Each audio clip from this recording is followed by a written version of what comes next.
Hello everyone, and welcome back to Baseballology, where we look at the current Hall of Famers and discuss their credentials for induction in the Hall of Fame. As always, I don't advocate for anyone's removal from the Hall of Fame, but I do like talking about the history of these players and ranking them. 10 players in, and we already have our third catcher. Am I just biased against catchers? I mean, they really don't play as much as many of the other positions, and there is a lower bar for them to clear offensively because of the nature of the position. And yet, today's catcher doesn't really fit into that mold, as he played 18 seasons and in over 1,800 games at the position. So, what makes Rick Ferrell a poor choice for the Hall of Fame? Let's find out. Ferrell played from 1929 to 1947 for the Browns, Red Sox, and Senators, and gained a reputation as a top-notch defensive catcher. However, his advanced numbers don't necessarily back this up, as he was only worth 52 runs above average. What hurts a lot of his defensive numbers, at least I believe, is that when he was with the Senators, they had a rotation consisting mostly of knuckleball pitchers, guys like Dutch Leonard, Johnny Niggling, Roger Wolf, and Mickey Hafner. And while that whole group was only assembled for 1944 and 45, Ferrell still caught many of these pitchers for a decent amount of time, and ended up with a high number of wild pitches and passed balls because of it. In addition to his okay defense, Ferrell was merely okay with the bat as well.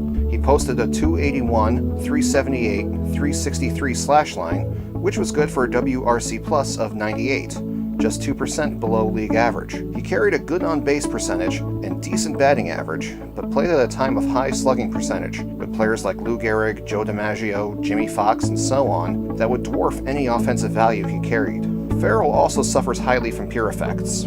Remember when we looked at Johnny Evers and said his ranking suffered because he was at best the third best player at his position, due to guys like Nap Lajoie and Eddie Collins? Well, Ferrell may have had it even worse, with his contemporaries being Bill Dickey, Mickey Cochran, and Ernie Lombardi. Each of them was either a better hitter or more complete player than Ferrell was, and he gets lost in the shuffle because of it. So overall, as a player, Ferrell really didn't have much of a case. But once again, we have some post-career accomplishments that we need to address. Following his retirement, Ferrell became a coach and scout, mostly for the Detroit Tigers, before moving into the front office, into roles such as Director of Scouting and General Manager. During his tenure as GM of the Tigers, they won their two most recent world titles in 1968 and 1984. Ferrell retired from the game for good in 1992, more than 60 years after his playing career began in 1929. His longtime contributions to the game obviously make him a very worthy candidate for induction. This is why the Hall of Fame needs to include a lifer category. Guys like Ferrell and more recently someone like Don Zimmer deserve plaques despite mediocre playing careers because their overall achievements dwarf that of most people. Thanks for checking out today's video on Rick Ferrell.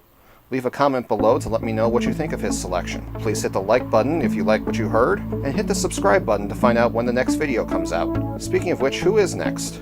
It looks like we have another inductee from the Frisch and Terry Coalition, and this player was the third baseman for the New York Giants. That's all for this time. I'll see you then.